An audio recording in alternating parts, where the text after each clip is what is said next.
All right, ladies and gentlemen, welcome, Calc Nerds. Volume of solids of revolution, you will see, is going to be assignment 30, 31, 32. It's a triple assignment, so 12 points per assignment. That's 36 points.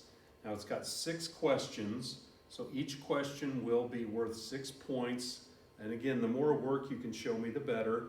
And we're also going to give you an opportunity for some significant extra credit, which we'll talk about as we go through this. So, example number 1 here, the only example we'll work through, and it's got multiple parts to it. We have a pair of functions here, and so let's start out with, it says, we're going to take the region bounded by these two curves and revolve it around, in part A, the line y equals 7. Okay, so we'll get that in the picture here in a little bit. Y equals 7, I'm going to put it in orange. I don't know if you're going to be able to tell the colors. But the first thing I would suggest to you, and we've done this idea before, is to define the region. So we want to find out where do they cross each other. And we do that much like we did on a previous assignment, where we'll set them equal to each other and solve. So we'll start out with that. Okay? So when we set these two equal to each other, x squared minus 4x plus 10 equals negative x squared plus 22x minus 62. You know what's ready? 1, 2, 3. It's just algebra now. So then, well, quadratic. How about we get everything on one side? So we'll add over the x squared. We'll subtract over the 22x. You might remember the algebra nerds call it standard form. So we get everything on one side. And it's going to equal 0. And we now have 2x squared minus 26x plus 72. And then you hope it factors. Look, the one I gave you behaves pretty nicely algebraically, just like this one. So we factor out a 2, and that would leave x squared minus 13x plus 36 equals 0. And then hopefully that'll factor some more. And yes, indeed it does. So we're left with x minus 4 times x minus 9. This is just algebra. And if you set each individual factor equal to 0, the 2 equals 0, as we know, is nothing, right? So that's dumb. But x equals 4 and x equals 9. So on the x-axis, these two graphs cross each other at 4 and 9. Part of what we will grade here will be that you get a decent graph of the thing. Well, we're going to have a part to this question later where I'm going to paint myself in a corner. Let me move these a little bit here. Let me start over. And again, the scale doesn't need to be perfect. I didn't put a swatch of graph paper on the homework, just a rough sketch of it. So here we go. We've got 4 and we've got 9. Okay, they cross each other at those two places, we hope. Much like we did on a previous assignment, I would then suggest that we confirm that those are indeed points of intersection. And the more detailed we can get the picture, the better it will be. And I will tell you too that each part here kind of builds off of this, so it's imperative you get this first part correct, or you're going to miss all 6 questions. So the idea there would be, if you put 4 in for x, that'll be 16 minus 4 times 4 is 16 plus 10. That would be the ordered pair 410 in that one. Yeah, that ought to work. 410. Just a rough sketch. You don't have to get real specific with your ordered pairs. And then 4 in this one, 4 squared is 16 with a negative in front of it. That's negative 16. This is just arithmetic, isn't it? And then 22 times 4 is 88. And then minus 62. And blah, blah, blah, blah, blah. And that's 10. Okay, so there you go. 72 minus 62 is 10. So yay, they crossed there. Okay, so that's confirming that one. Now you remember when we did this before, when we found the area between two curves, we left a gap in here. So I'm going to confirm that other one, 9. And so 9 squared is 81. And by the way, we're only going to need to do this once for all 6 questions. So 81 minus 4 times 9 is 36, plus 10 Oh dear, so that would be 81, 71, 61, 51, 45 plus 55, I hope. I hope my arithmetic's good there. Oh boy, I'll check it with the other one. 9, let's see, 9 squared is 81 with a negative in front, that'd be negative 81 plus, dear Lord, 22 times 9. This scares me that I'm messing up my arithmetic here. Let's see, 22 times 9 is 198. And then the minus 62, and please equal 55. So 198 and minus 62 and minus 81, and yay, it's 55. Okay, so 55, 55. Really? That's 10? That's 55? It's fine. Just give me a rough picture. Okay, so confirmation that they do indeed cross. And look, we're going to end up integrating at some point. We'll talk about that later, from 4 to 9. So that'll be our limits of integration at some point in the process. Now, this is where it's important, and I probably should have done this earlier, to put the graph of y equals 7 on here. But I would like to point out to you that y equals 7 would be to locate 7 on the y-axis, and y equals 7 is a horizontal line. And that'll come into play later. What's going to happen is we're going to take this region and revolve it around that horizontal line, and we'll talk about that'll create a three-dimensional figure, and three-dimensional figures have volume. So this is where it's headed. Now, in the past we talked about upper and lower, but now we're going to talk about outer and inner. So here's what's meant by that. We're going to pick a number in the interval from 4 to 9 and test it in both of these. How about 5? All right, so much like we've done in the past, we'll put that point in the middle there. 5. And we're going to test 5 in both of these, but we're not necessarily going to talk about upper lower this time. Outer, inner. And you'll see what I mean in a minute here. So when you put 5 into this first one, you would see that you get what? 25 minus, it's just arithmetic. 4 times 5 is 20, plus 10. I hope I don't mess up my arithmetic after talking like that. That'd be 25 minus 20 plus 35, 15. I like to think, okay. And then the other one, 5 in here, 5 squared is 25 with a negative in front of it, that's negative 25. Oh man, it's too late in the day for me. I don't know when you're watching this. I'm doing this at 2 in the morning.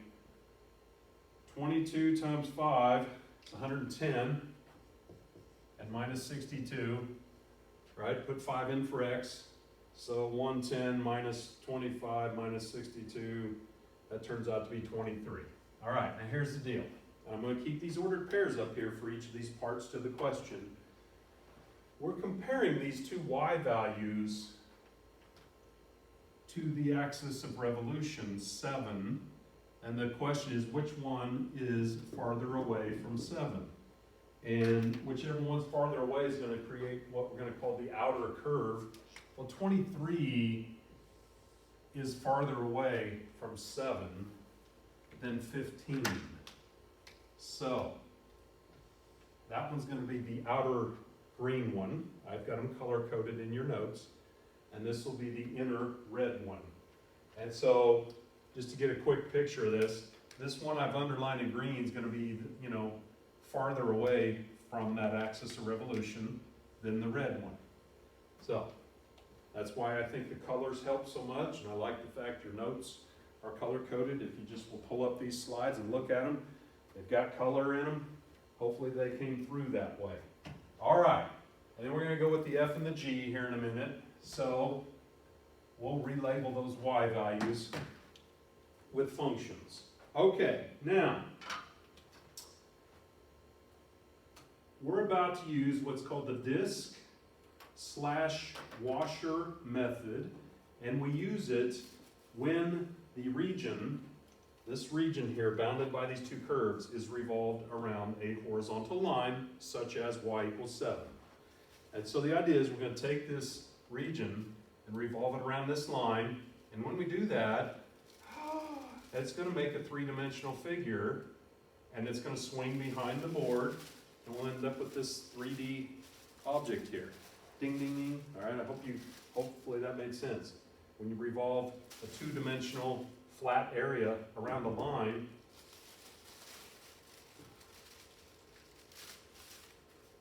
by the way, don't tell Jerry Vincent, I stole this from the tutor lab, okay, Christmas decoration. But I thought it was a good visual here. So this is going to make a three-dimensional object when we revolve it around that line there. Don't tell Jerry, all right? And so anyway, he might know. He probably does. I might have even asked him, to be honest. But look, horizontal lines are of the form y equals k. In this case, y equals 7. And we'll put up a general formula if you want to. So I always struggle. Do you put up the generic thing first, or do you put up the specific? I'm never quite sure what's the perfect thing. I also want to mention to you that a future example, they're going to ask us to revolve a region around the x-axis. And I just want to remind you that the x-axis is just a specific horizontal line with the equation y equals 0. So if they want us to revolve it around the x-axis, and we will in a later example, we'll say, oh, that's a horizontal line as well. Now, why is it called the disk washer method? Well, because when you revolve this around this horizontal line, see, the way I see it, you got a series of circles stacked up next to each other. Each one of those, each cross section, if you were to cut a slice of this thing out and lay it out flat, it would be a circle. And so the area of a circle is the foundational formula for this. So it gets messy if I draw too much of it, but I'm going to draw an example of one of these cross sections. When we take this region and revolve it around that line, it's going to come out towards us. Look out! Don't let it hit you. And then it's going to hit the board, and then it's going to go back behind the board. And so I'm going to draw the mirror image of it down here when it hits the board. Okay, doing my best. Hope you can see this. And so like if you picked any number between 4 and 9 at random, doesn't matter, 5.2 or whatever, and you cut out a cross section of that three-dimensional object, you would have this outside green circle, and you would have this inside red circle. And if you pulled that cross section out, this is hard enough to do in person, but if you pulled that cross section out and laid it out flat, you would have basically this circle with a hole in it, and this would be the region of that particular one, right? So, washer. You guys know a washer, right? A little round piece of metal with a hole in it, a piece of hardware. Each cross section would be a washer, and the idea would be if we could take the area of the outside green circle and then subtract from it the area of the inside red circle, we'd have the area, basically, of that washer. So the area of a circle is the foundational formula for this particular technique. And the area of a circle, you might recall, is pi r squared, right? Pi, pirate, r squared. There you go. So we're going to use that as our foundational formula to reason this through. And so as mentioned a minute ago, the volume of this thing would be to take the area for every one of these washers and add them up from 4 to 9. Volume. So look, this is a stack of washers, each one comprised of an outside green circle and an inside red circle. So the volume of this particular thing, and I'm going to put up what it would be, and by the way, on your homework I have a box that actually asks you to set up the integral, and that's where you're going to get all 6 points if you can set up your integral. Okay, each question will be 6 points. So let's talk it through. The volume would equal. Okay, now pi is just a constant multiplier. So let's put that out in front as our constant multiplier. Pirate. Okay. Now, how do you add up every washer, every cross section from 4 to 9 if there's an infinite number of them? How do you add up an infinite number of things? integrate. All right, that's what an integral was designed to do. So we're going to have an integral from 4 to 9. Okay, and in general, that'll be what? A to B. And then, by the way, let's call the outer function f of x and the inner one g of x. Okay, so what do we want to do? We want to take the area of the outside green circle, which is pi r squared. Well, we already got the pi out front. So let's think about what the formula would be for the radius of all those outside green circles. Wouldn't the radius of the green circle be the distance from the green curve, which is that function there, minus the axis of revolution, which is 7? So if you think about it, the radius of every one of those outside green circles would be the green function, the function that created the outside green circle, minus our axis of revolution, which happens to be 7. And that would be the mathematical formula for the radius of all those outside green circles. And then the formula for the area of a circle says squared, so you put a squared on that, wouldn't you? Okay, I've kind of painted myself in a corner, but we'll make this work. All right?